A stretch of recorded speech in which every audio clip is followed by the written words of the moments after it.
Good morning, Daniel. Morning, Dan. What are we chatting about today? A little bit off the beaten path today. Let's talk about income and minimum wage.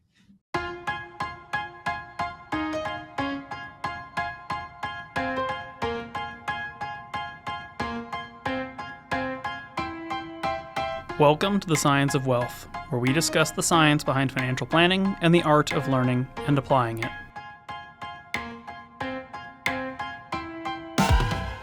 Okay, we're just talking about like making minimum wage. We're talking about making more than minimum wage. Where do we want to go with this? There's been some recent updates, changes, and thoughts in regard to minimum wage, especially here in Longmont and Colorado. Figured first and foremost, we just talk about what it is, where it's being changed potentially, who it impacts, and who benefits from it. That being said, I figured we just start first with what is minimum wage today? What's the history of it?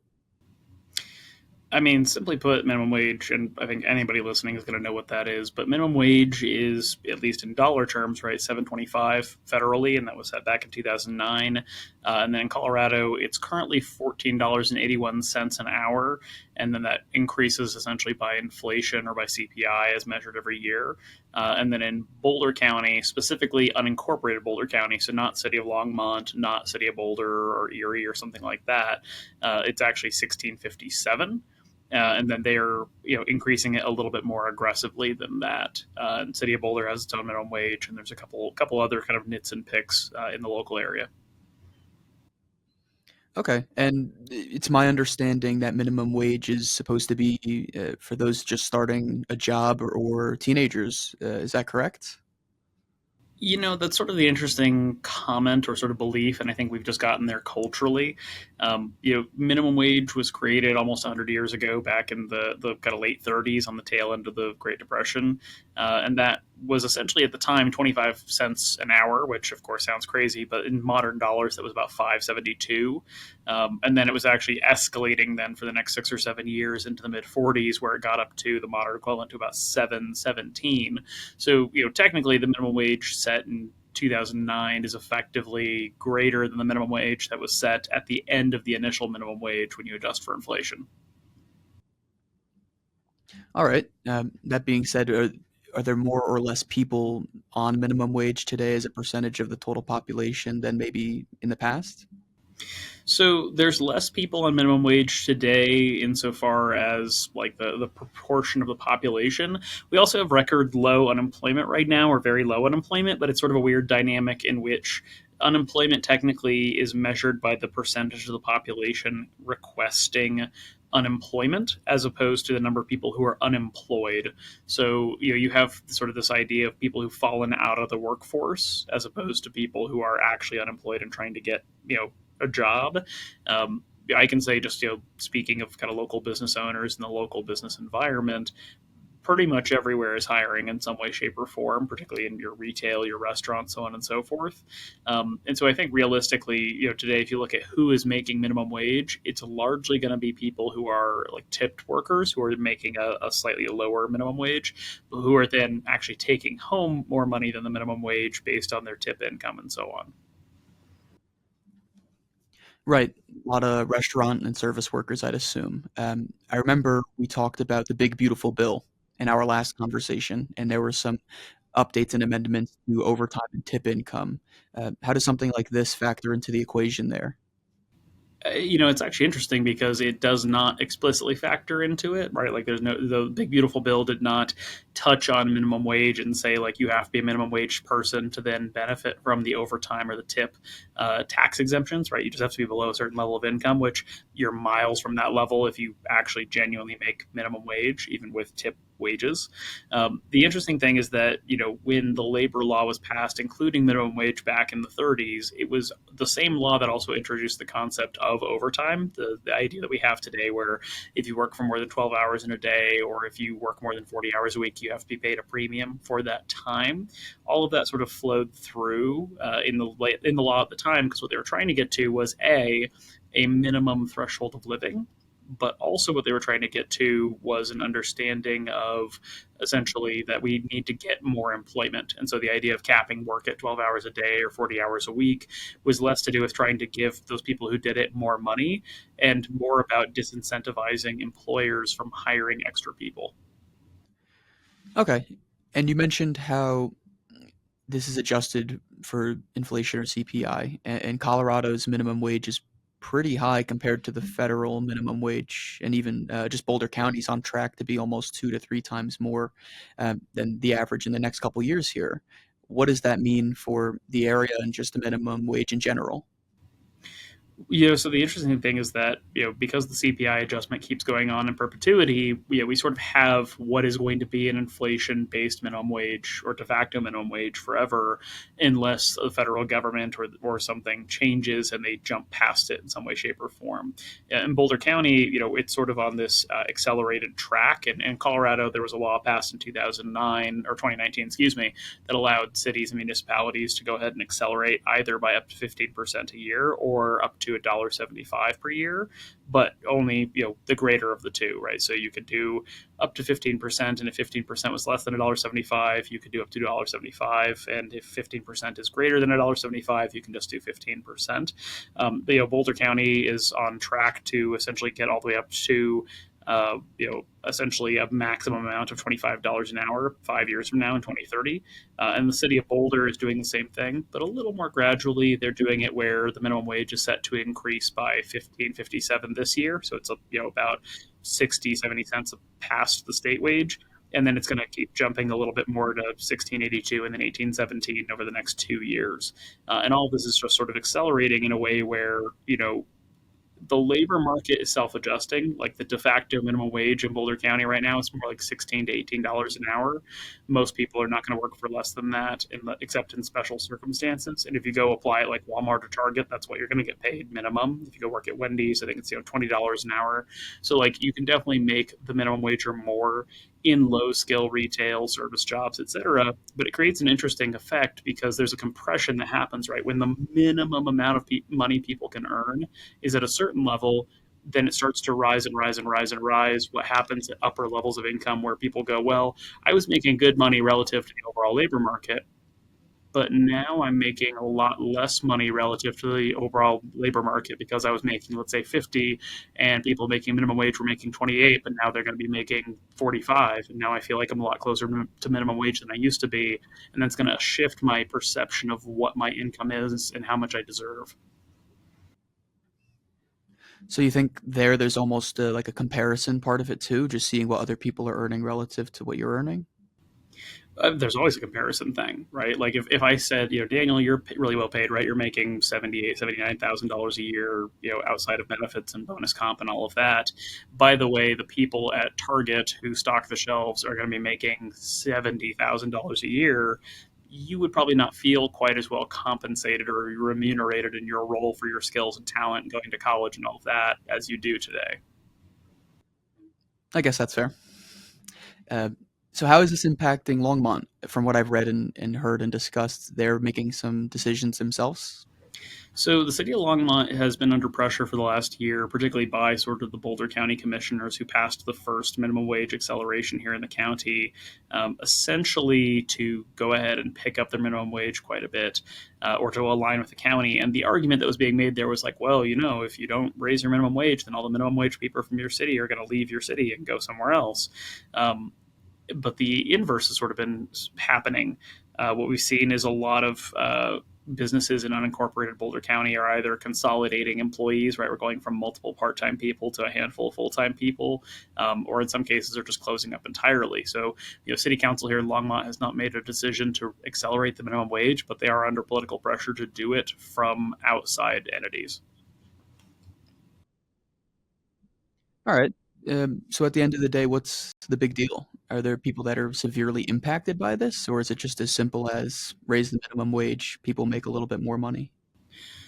I mean, there's two sides to every coin. I'll use Niwot as an example. So even though there's the town of Niwot just south of us here in Longmont, it's technically unincorporated. It's not a real town.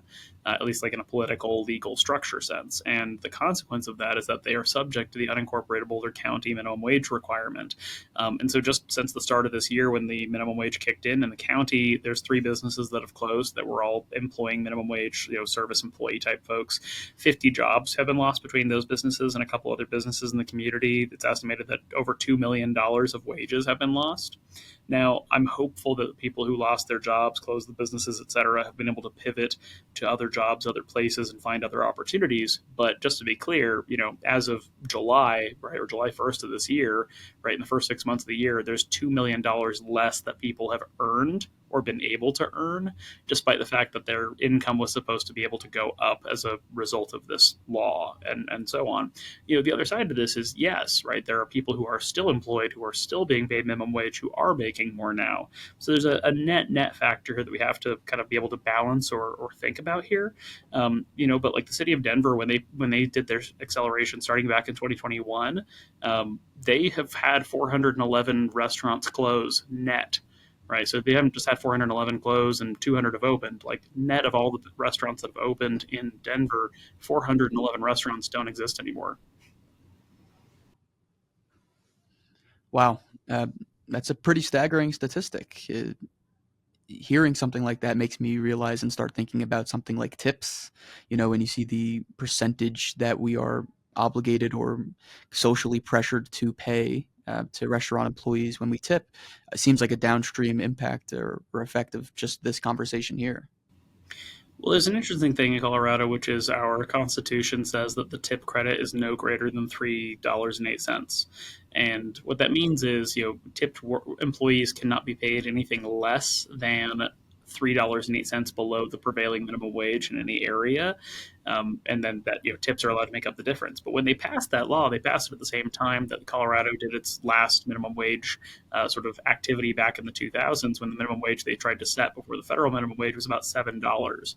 So at the time, tips were allowed to make up something like 40%, 45% of your earnings as a tipped employee. And today, that tip assumption is still $3.08, but the minimum wage has now gone up something like 400% from where it was 20 years ago relative to the tipped employee level. At the same time, tipped employees, their income can vary quite a bit. But like I know the owner of 300 Sons here in Longmont, nice brewery restaurant, said that on a nice Friday or Saturday evening, their front of house staff are making something like $30 to $50 an hour in tips. So it's an interesting dynamic where simultaneously, the people who are supposedly in the greatest need for a minimum wage increase are simultaneously the people who are potentially not in need of it. And what we saw in a study that was done last year is that people earning minimum wage were actually less favorable of raising the minimum wage, but it was people who were just a little further ahead of them. So, people making $14 to $16 an hour not in favor of a minimum wage increase, but people making $20 to $25 an hour were in favor of a minimum wage increase. And I think that goes back to that sort of compression effect that we touched on earlier. That's pretty interesting. The fact that it's not the people actually earning the minimum, it's the people just below the minimum. So when I think about this, right, it seems like a lot of service industries and restaurants are going to be severely impacted negatively. So, who is actually supporting this and driving the increases here? So the basic groups that sort of pushed for this in the first place in the Boulder County area, one was it was sort of interesting. It was like a DBA sort of situation where it was like one guy in one office in Denver working for something that was called like the local labor coalition or something like that. But it was literally like a single guy. That guy and that organization were actually a subsidiary of the Service Employees Industry Union, which is the largest union in the world, covers literally millions of employees in businesses from everything from janitors to front desk reception people to housekeepers. Like millions of people are covered by this organization. But they pushed for Boulder to increase their minimum wage quite a bit. And then they also kind of formed a coalition with some nonprofits that serve, the homeless or food banks, that sort of thing, as well as some faith-based organizations, churches, that sort of thing. And that's really what kind of pushed it into Boulder County first.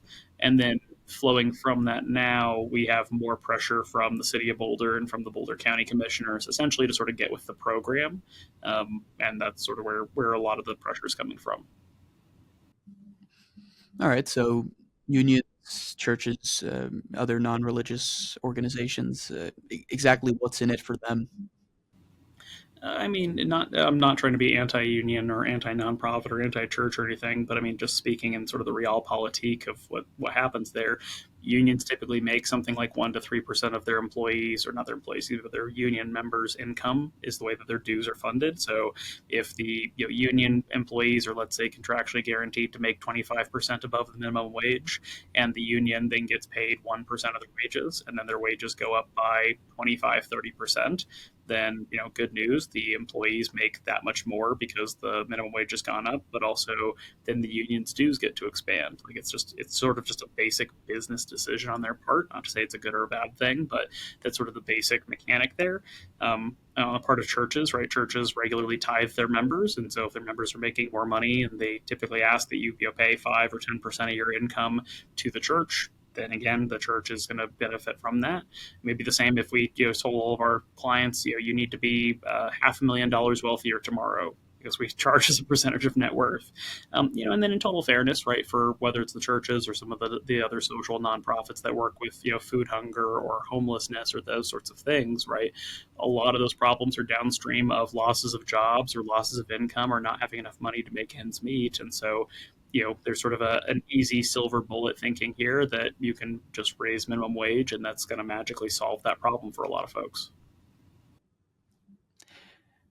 When a change like this is discussed, I guess what's the impact of it, especially here in Longmont? Well, I mean, here in Longmont, I think the simple answer is probably every restaurant is currently terrified. When they did the minimum wage study for the county last year, there was an expectation that, broadly speaking, increasing the minimum wage would increase overhead for businesses by like 0.5% generally, over the next 5 or 6 years. But that restaurants would have something, or sorry, and actually that's a misrepresentation. It was like 3% for all businesses in general, their overhead would go up. But for restaurants specifically, it would go up by about 23%. So you're talking about, hey, labor is your biggest cost as a restaurant or as a service business. And I can say, I sat in the city council meeting last year when they first entertained doing a minimum wage increase. I've sat in a focus group at the Longmont Chamber in the last couple of weeks. And every restaurant representing there is scared out of their minds. And we're not talking about people saying like, oh, I'm not going to be able to afford my Ferrari. There was a restaurant owner who literally lives in the apartment above their restaurant, right? Who had used to have 40 staff and now has 25 staff, who used to, charge less per plate and make more money, per person who came in, and today has to charge more per plate and still makes less money per person who comes into the restaurant. Talking to people who've had to let people go and fill in the hours in a smaller food establishment or a smaller entertainment establishment. So I think, a lot of the quality of life things we enjoy, the Roost, 99 Saloon, Quarters, the Pump House, all these various places around here, I think they are all rightfully concerned that they could be put at pretty substantial risk if they're suddenly forced to accelerate wages dramatically. I think the professional or skilled labor businesses like ours are less concerned.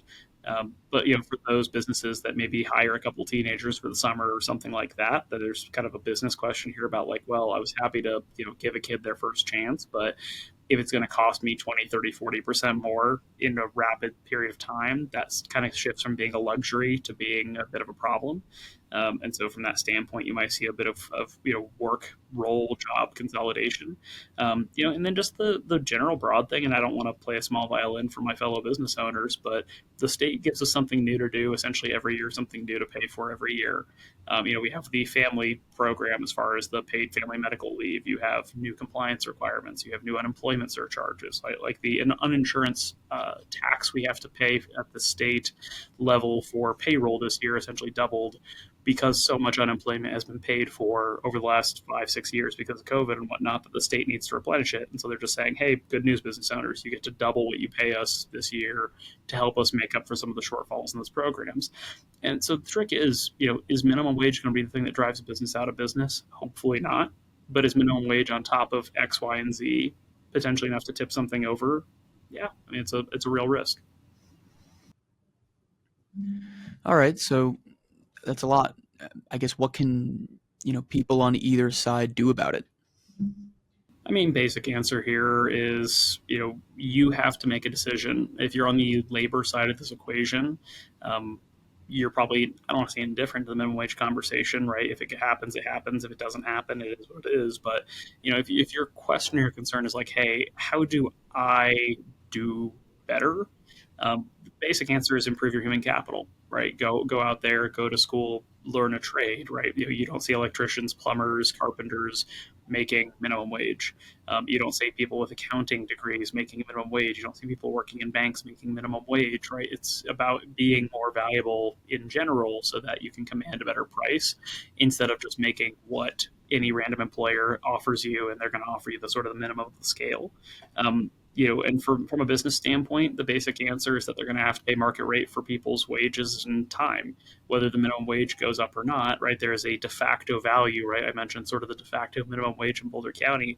Every job has a reasonable minimum wage, right? Like if I told you, Daniel, tomorrow I'm going to cut your salary down to $20,000 a year, you'd be like, well, thanks for the opportunity. I'm out, right? You're not going to put up with that. But on the other side of that, like you can't just say, well, I want to make $1 million a year, Dan. Like it's just not fair market value. The business couldn't support it. And even if it could, you're great, but you're not worth $1 million a year today. You might be one day, but not today. All right, so that kind of touches a lot on the employee side. If you're an employee, what you can do, and mainly just stems from increase the value of your human capital. But what about from a business standpoint, whether planning for the future of the business or just how it reacts and interacts with your plan in general? I mean, the biggest thing is that you've just got to really start to build out more and more buffer and more space in your business plan. There's sort of this joke we have in the financial planning world where we talk about people like how much they save for retirement. We say like, look, if the government just raised your income taxes by 5%, you'd just have to eat it. You'd have no choice. So you should save that much more in your 401k. Well, when I look at my fellow business owners and whether they run a small restaurant or store or whatever it is, it's sort of the same thing. It's like, look, the government is running the very real risk of telling you that you have to pay thousands of dollars more per person per year based on the minimum wage considerations. And even if you don't pay minimum wage today, but you have some employees who are $3, $4, $5 above it today, if they don't get raises, then they're going to get closer and closer to the minimum wage as it increases. And so then you're going to run the risk of losing them. But on the other side of that as well, you just need to plan or make the assumption that somebody may make a decision where suddenly your tax, quote unquote, to use the earlier metaphor, is just going to be going up overnight, and you're going to either have to go out of business or you're going to have to find a way to eat it. So you need to plan around how you're going to be flexible, or you have to try to build more margin, build more buffer into your existing business model so that you can react and absorb those potential costs as they happen. So it sounds like if you're a business, essentially build the buffer. If you're an employee, essentially be more valuable. Well, and be more valuable like is a super like blase sort of way to put it, but like I'll tell you, speaking from a business owner perspective and speaking to other business owners all the time, and this is going to be a very blunt way of putting it, but like you could be more valuable to a business just by giving a little bit more of a fuck. And not to be too crude about it, but like there's just an enormous issue with employees in all sorts of industries and all sorts of businesses who at a certain level of skill, whether it's entry level, whether it's minimum wage, however you want to look at it or measure it, but there's a lot of people who just sort of have this like, I'm not making that much money, you don't pay me enough to care, so I don't. Like your cash register cashier, or you work at a store or something, and you just put the absolute minimum effort forward. And like I get that. Like I worked in retail in high school. I understand that like it is not a thrilling thing, and you're not super pumped and jazzed and excited to be there, and you'd rather be doing probably anything else. But the truth of the matter is, if you're going to wait for the government to increase minimum wage or accelerate minimum wage to improve your financial lot, that is what it's going to take to improve your financial lot. If you lean in and you try to give an extra effort, you're in sales and you try to do upselling, you are, somebody responsible for managing a store or helping out with inventory, right? Go above and beyond and don't just wait for somebody to tell you what to do. If you are responsible for things that can cost the business money, if you make mistakes, be more careful, be more cautious, be more conscientious about it. But for lack of a better phrase, like the morale hazard factor cuts both ways. If you are indifferent to the health and outcomes of the business, don't be surprised when the business doesn't have much to offer you or isn't inclined to offer you much. And in turn, right, if you put in that much more effort, if you work a little bit harder, if you, again, give a fuck, you'd be amazed at how grateful even a small business owner can be. And I'm not trying to say like, if you do X, you're going to get Y, but it's just like, look, it's the reality of the thing. If you put it forth more effort, you're likely to be a little bit luckier in the outcomes you obtain. Yeah, and the funny thing about everything you just mentioned is none of those things require extra school or extra learning. They're all controllable. It's, your attitude, it's your ability to make less mistakes and be more careful, be responsible, and like you said, care. Yeah, I mean, I'll use the Jewish phrase, right? To like just be a mensch, right? Like some small business owner, right? Some family of four has opened up this store, this little mom and pop restaurant or whatever it is, and you might not love it. It may not be the best job you've ever had or anything like that, but like they're putting everything on the line to have this business, and part of that is employing you, and be a mensch and try to return the favor a little bit by caring, at least half as much as they do. Maybe not as much as they do, but again, it's something where you can be remarkably successful if you just have the attitude that you want to be successful. And people, recognize that, right? I always like to point to you, Daniel, and say like you're not in the good or you're not in the bad mood having business. Like that's not nothing, right? It's not the only thing that you contribute, but it certainly is not ever going to cut against you that you always have a positive attitude and that you're always working hard. All right, well, I got that going for me. Among many other things. Full head of hair. So it's exciting but fearful, I'd say, the whole conversation here. Is there anything we haven't yet discussed pertaining to the minimum wage you think's worth mentioning here?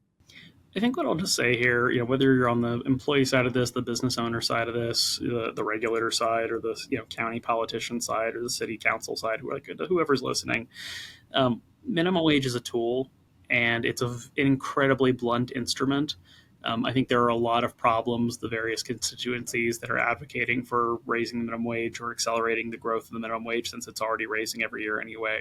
I think there's a lot of problems that they hope and think and believe that raising the minimum wage will solve. Um, I am very skeptical of its ability to solve those things, particularly because you have sort of the wage price inflation spiral problem that can happen and has happened in big areas on like the West Coast and whatnot. But I think more than anything, you have to really focus on what you can control. Right, if you're the business owner, try to be leaner, try to be more efficient, try to be smarter about these sorts of risks that this could happen. And if you're the employee who could be positively affected by minimum wage, it behooves you to work hard enough or work well enough in your position to instead focus on increasing your income by the quality of your value as opposed to just waiting for the government to give you a step up. All right, great. Well, with all our pseudo political and economic commentary and social commentary handled here, I'll ask you my favorite question of the week, as always. Daniel, what have you learned this week that you think is important for people to share or think about? Oh, that's a really good question.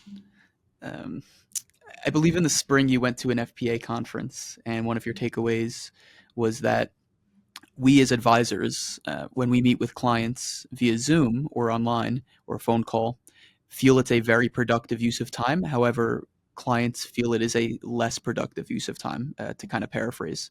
And I think just over the coming weeks, months, or even really the last year and a quarter since I've been here, and we put an emphasis on community involvement. And obviously, we have a brick and mortar office where we meet with clients. I think it's important to recognize and not underestimate or undersell how important the value of in-person human connection is. There's really just some things that can't be replicated or learned about a person online, and it's been one of my favorite things to dive into wholeheartedly, and something I hope clients value as much as we do. No, and I think nothing really beats that in-person interaction. Not to say that it's not convenient or fun to meet people online or talk on the phone or whatever it is, but there's just something really warm and valuable about holding space for these important conversations we get to have.